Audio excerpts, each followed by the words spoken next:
Y aquí estamos reflexionando una vez más, todos juntos.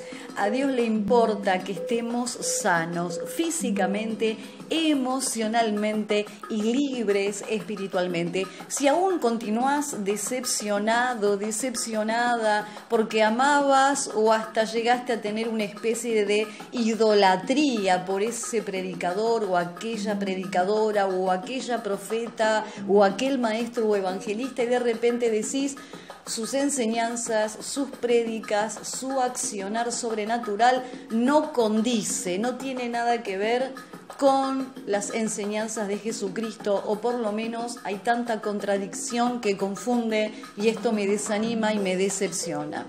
Resulta que los dones espirituales son capacidades sobrenaturales que el Espíritu de verdad, el Espíritu Santo, derrama en la Iglesia de Jesucristo a fin de capacitarla, de bendecirla, de enseñar, de fortalecer, de corregir, de guiar. Son dones sobrenaturales. Vamos a poner un ejemplo en este primer audio, luego escuchá la parte 2 de esta enseñanza. Imagínate esto: Jesús, sus discípulos, Jesús muere, resucita y les dice algo poderoso. He aquí, les doy poder. Dice Jesús: les doy autoridad, los autorizo y les doy ¿con qué? Les doy el poder para llevar este mensaje a todo lugar.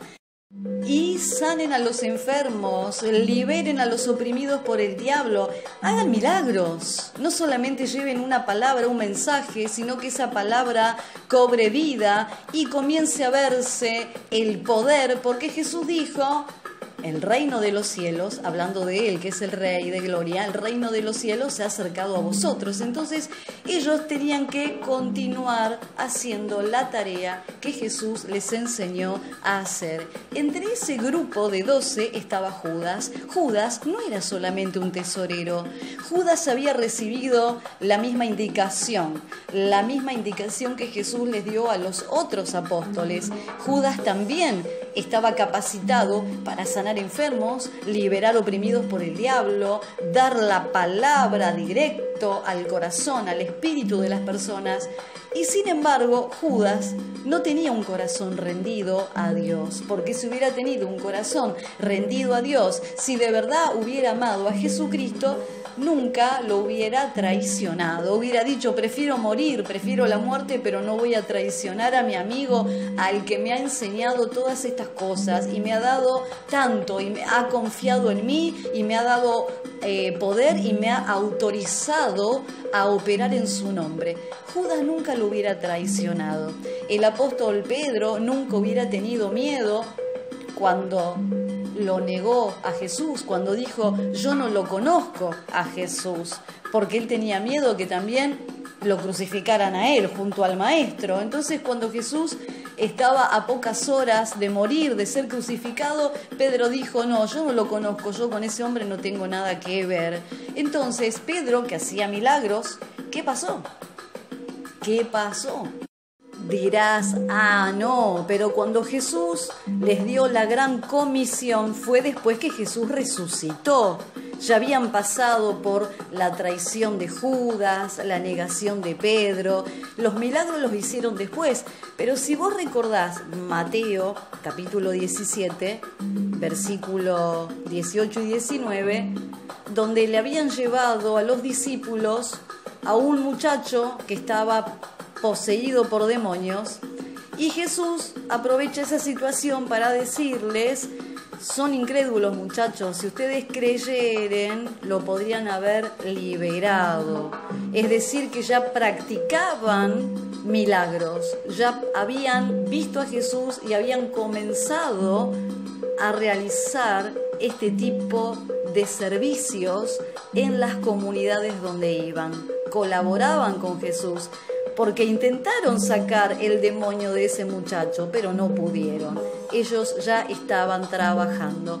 Sea que Judas también había recibido del Espíritu, lo suficientemente del Espíritu como para comenzar a realizar esa tarea. Luego vino el Espíritu Santo, que lo leemos en el relato del libro de los Hechos, capítulo 2, donde ahí ellos fueron completados y llenados del Espíritu Santo. Luego volvieron a tener más y más experiencias. Y para terminar, entonces, la idea es que personas pueden operar en dones espirituales, en diferentes funciones, pero eso no hace de que no yerren, que no se equivoquen, que no fallen, porque nada tiene que ver un don venido de los cielos con personas nacidas en la tierra. Tiene que haber, entonces, un hecho de nacer del Espíritu y luego de rendirse al Espíritu Divino para caminar guiado por ese Espíritu Divino. Entonces, claro, se puede operar en dones sobrenaturales, pero no vamos a estar enfocados en eso, sino en lo que esa persona nos transmite y vivencia día a día caminando en la presencia de Dios.